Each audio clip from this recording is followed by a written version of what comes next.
last minute bargaining थे पई इमरान खान साहब जेका शे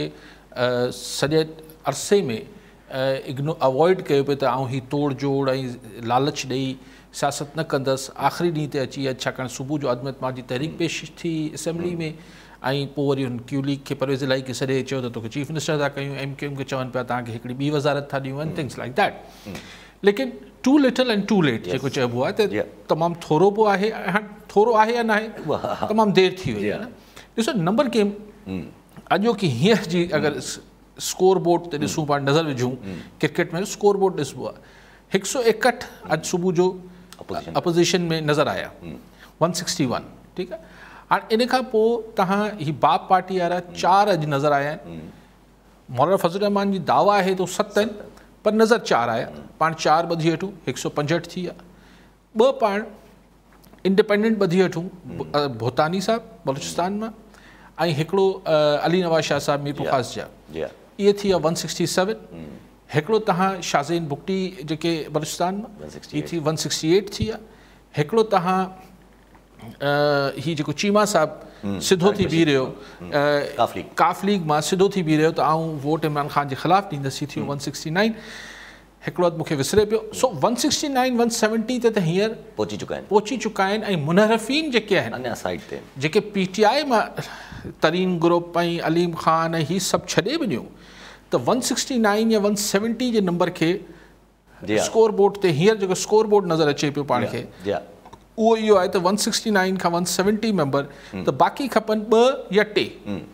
मुंहिंजे ख़्याल 2 खपनि हिकिड़ो मूंखे विसरे पियो यादि अची वञे थो 170 हींअर स्कोर बोर्ड ते गवर्नमेंट सां गॾु आहे अपोज़िशन सां गॾु आहे खपनि 2 GD व 3 त हाणे खिलण जी ॻाल्हि आहे न हाणे 2 बि न छा सो नंबर गेम में क्यू लीग भले न अचे जी हा MQM भले न अचे जी हा नंबर गेम में गवर्नमेंट इज़ ओवर बाप खां पोइ त मुर्गो ई पर बाप न बि अचे आहे छाकाणि हींअर ताईं पाण वरी आऊं चाहियां पियो त मुनहरफ़ीन जेके लुटा थिया आहिनि PTI जा पाण उन्हनि खे त ॻिणियूं कोन पिया त 170 ते 172 खपनि 170 त हुन खां सवा थी विया हाणे 2 त अलाह किथां न किथां ज़मीन जागी पवंदो सो हाणे बेसिकली जेका हाणे अॼु चवनि था त 31 मार्च ते वरी ऐवान जो सरायो वियो आहे त हलो छिके 2 ॾींहं 3 ॾींहं तकरीरूं कराईंदा 31 ते तकरीर कराए वठंदा पहिरीं ते कराईंदा ॿी ते त माना पोइ 3 ते 2 या 3 ते हिननि खे वोटिंग कराइणी आहे अदम एतमाद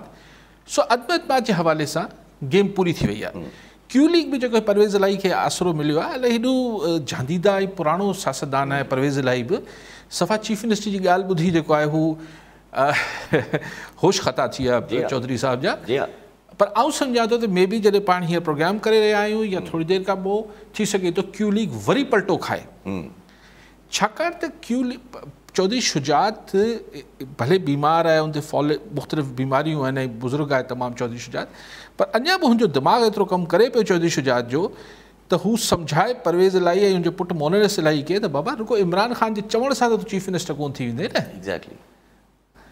तूं किथां पहिरीं त फेडरल गवर्नमेंट बचायो फेडरल गवर्नमेंट बचे ई नथी क्यू लीग और नो क्यू लीग भले अपोज़िशन साथ न बि ॾे तॾहिं बि फेडरल गवर्नमेंट नथी बचे ऐं चीफ फेडरल गवर्नमेंट न बचंदी त पोइ पंजाब कॾहिं त पंजाब जंहिंमें अलीम ख़ान ग्रुप जंहिंमें तरीन ग्रुप जंहिंमें अलाए कहिड़ा ग्रुप पंजाब मुनहरफ़ीन सॼा पंजाब मां ई थिया आहिनि ठीकु आहे सो क्वेश्चन इहो आहे त चीफ मिनिस्टर को इमरान खान जे चवण सां गवर्नर ई त न आहे जेको नोटिफिकेशन निकिरी ईंदो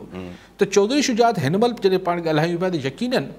बंदि कमरे में चौधरी परवेज़ इलाही खे सम्झाए रहियो हूंदो त बाबा पाछा न थियो एतिरी ॻाल्हि त मूंखे बुज़ुर्ग खे बि सम्झ में अचे पई कुराड़े खे की ही तुंहिंजे कंहिंजे चवण सां तूं चीफ मिनिस्टर थी वेंदे छा ऐं मोहनस इलाही बि टिपा पियो ॾिए त हा मुंहिंजो पीउ मञी वरितो चीफ मिनिस्ट्री लाइ थी नथो सघे सो ख़ुदि क्यू लीग पलटो खाईंदी मतिलबु खाए त मूंखे हैरत न थींदी ऐं सम्झां थो त अॼु ई राति या सुबुह ताईं पलटो खाईंदी क्यू लीग MQM बि हीउ जेको स्कोर बोर्ड मूं तव्हांखे ॿुधायो इहो हिननि जी कैलकुलेशन त मूंखां वधीक हूंदी त MQM बि चवंदी त भई असीं भले असांखे हिकिड़ी आख़िरी मिनट ते हिन जी पोर्ट एंड शिपिंग जी मिनिस्ट्री बि ॾेई छॾी पर जॾहिं हुकूमत ई नथी बचे इमरान खान जी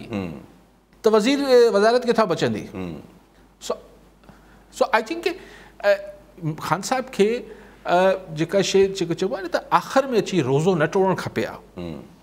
त हुन जेको हीउ अची तोड़ जोड़ ऐं हीउ जेको उहा ई सियासत जंहिंजी मुखालफ़त या पंहिंजे पाण खे हिकिड़ो हाई मॉरल ग्राउंड ते बीहारे बीठो उनखे आख़िरी मिनट ते अची ऐं सम्झां थो त हुन पाण खे बि ॾिठो कयो आहे ऐं चौधरीनि खे बि हर ॾिठो कयो अथसि गुजरात वारनि जंहिंजे लाइ हो त ॾाढा समझदार ऐं यार एतिरी बुनियादी ॻाल्हि चौधरी परवेज़ इलाही खे सम्झ न पिए आई त हुनखे पंजाब जो चीफ मिनिस्टर थियणु केरु ॾींदो हा ग़ैबी मदद पर ग़ैबी मदद अगरि अची आहे त इमरान ख़ान लाइ बि अची वञे ग़ैबी मदद त न्यूट्रल आहे त चौधरी साहिब किथां ठहिया